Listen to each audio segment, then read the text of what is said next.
जय हिंद। आप सभी को आज का क्लास है विपत्ति तथा बनावट के आधार पर शब्दों के भेद, रूढ़ शब्द, यौगिक शब्द तथा योग ऋण शब्द।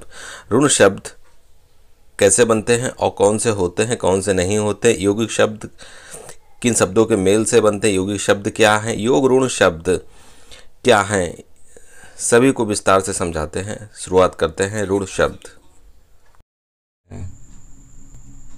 ऋण शब्द किसे कहते हैं? जो शब्द किसी अन्य शब्दों के योग से ना बने। ऋण शब्द वह होता है जो दो शब्द ले लें और उनके योग से हम बना दें और शब्द ना बने। ऋण शब्द होते हैं जैसे कि घर दिया है, घा और रा। यह वर्ण के योग से बना है, शब्दों के योग से नहीं बना है। अगर घा और रा को अलग कर दें तो ना तो घा का कोई अर्थ है ना रा का कोई अर्थ है। अलग करने पर उन शब्दों का कोई अर्थ ना हो, लेकिन घा और रा बना है वर्ण से, शब्दों से नहीं बना है। जैसे कि घो और तथा ड़ा, घो को अलग कर दें और ड़ा को अलग कर दें तो इनका कोई अर्थ नहीं है। लोटा, खाट तथा दिन, यह ऋण शब्द हैं। ऋण शब्द की साधारण सी परिभाषा, यह शब्दों के योग से नहीं बनते हैं और टुकड़े करने पर इनका किसी भी प्रकार का कोई अर्थ नहीं होता है, वह हमारे ऋण शब्द कहलाते हैं। ऋण शब्द के बाद अब आपके आता है यौगिक शब्द। यौगिक शब्द किसे कहते हैं? जो शब्द दो या दो से अधिक शब्दों के मेल से बने। यौगिक शब्द क्या होता है? योग मतलब जोड़। यौगिक का अर्थ ही होता है योग तथा जोड़। वही कह रहा है जो शब्द दो या दो से अधिक शब्दों के मेल से बने और वह हमारा यौगिक शब्द होता है। जिनके खंड का भी सार्थक अर्थ हो। यौगिक शब्द में क्या है? जिसके खंड का भी सार्थक अर्थ हो वह यौगिक शब्द होता है। लेकिन ऋण शब्द इसके विपरीत है। ऋण शब्द क्या है? दो शब्दों के मेल से ना बने और उनके खंडों का अर्थ ना हो, वह हमारा क्या होता है? ऋण शब्द होता है। और यौगिक शब्द क्या होता है? दो शब्दों के योग से बनता है और खंडों का भी सार्थक अर्थ होता है। जैसे हिमालय, हिमालय में हिम और आले का अलग अलग अर्थ है। घुड़सवार, घोड़ा और सवार का भी अलग अलग अर्थ है। यौगिक शब्द वह होते हैं जो दो शब्दों के मेल से बने और उनके खंडों का भी सार्थक अर्थ हो, वह हमारा यौगिक शब्द होता है। यौगिक शब्द के बाद आता है योग ऋण शब्द।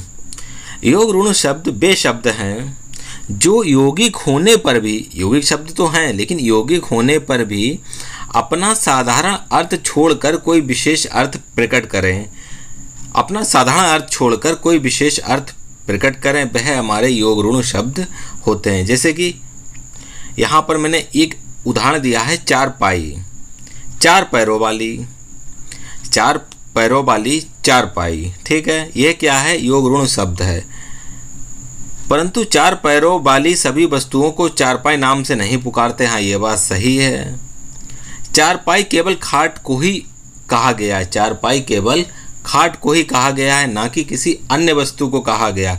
अगर चारपाई खाट के सिवा किसी अन्य वस्तु को भी कहा जाता तो यह योग ऋण शब्द नहीं होता। योग ऋण शब्द वह होता है जो अपना साधारण अर्थ छोड़कर कोई विशेष अर्थ प्रकट करे, कोई विशेष अर्थ प्रकट करे और उसका अर्थ सिर्फ उसी के लिए हो, अन्य कहीं ना हो, वह हमारा योग ऋण शब्द होता है। जैसे खाट को ही चारपाई कहा जाता है, किसी अन्य वस्तु को चारपाई नहीं कहा जाता। इस प्रकार के शब्द हमारे योग ऋण शब्द होते हैं। कुछ और उदाहरण योग ऋण शब्द के लिए। योग ऋण शब्द, योग ऋण शब्द समास शब्द भी होते हैं। योग ऋण शब्द समास शब्द भी होते हैं।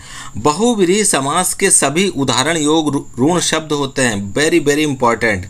बहुव्रीहि समास के सभी उदाहरण योग ऋण शब्द होते हैं।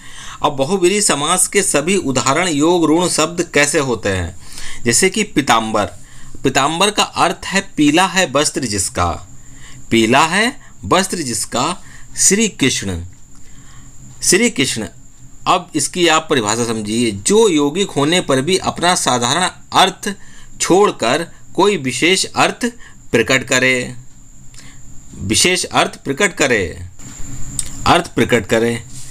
अब विशेष अर्थ कैसे? जैसे पीताम्बर, पीला है वस्त्र जिसका, पीला है वस्त्र जिसका किसका? श्री कृष्ण का। अपना साधारण अर्थ छोड़कर एक विशेष अर्थ अपना अर्थ छोड़ दिया, एक विशेष अर्थ प्रकट कर रहा है श्री कृष्ण के लिए। तो पीताम्बर क्या है? योग ऋण शब्द है। जलज, जलज जल में जो पैदा हो कमल। अब जलज जल में जो पैदा हो वह क्या है? कमल। जल में और भी जीव पैदा होते हैं, लेकिन जल शब्द जो प्रयोग हुआ है वह किसके लिए हुआ है? सिर्फ कमल के लिए। तो जलज शब्द क्या है? योग ऋण शब्द है। लंबोदर, लंबोदर लंबा है उदर जिसका, लंबा है उदर जिसका गणेश, लंबा है उदर जिसका गणेश। तो ये अपना साधारण अर्थ छोड़कर कोई विशेष अर्थ प्रकट कर रहा है। तो लंबोदर शब्द किसके लिए यूज हुआ है? गणेश के लिए। तो लंबोदर क्या हो गया? योग ऋण शब्द। योग ऋण शब्द अपना साधारण अर्थ छोड़कर कोई विशेष अर्थ प्रकट करे, जैसे कि दशानन, 10 हैं आनंद जिसके, 10 हैं आनंद जिसके रावण। अपना साधारण अर्थ छोड़कर एक विशेष अर्थ प्रकट कर रहा है। 10 हैं आनंद जिसके, किसके हैं? रावण के। दशानन शब्द कहाँ चला गया? रावण के लिए। अपना साधारण अर्थ छोड़कर एक विशेष अर्थ प्रकट कर रहा है, तो यह क्या, यह शब्द भी क्या हो गया? योग ऋण शब्द। दशानन किसे कहते हैं? सिर्फ रावण को कहते हैं। नीलकंठ, नीलकंठ नीला है कंठ जिसका, नीला है कंठ जिसका, भगवान शिव। भगवान शिव को क्या कहते हैं? नीलकंठ। अपना साधारण अर्थ छोड़कर कोई विशेष अर्थ प्रकट करे वह हमारा योग ऋण शब्द होता है। तो नीलकंठ, नीला है कंठ जिसका, किसका? शिव का।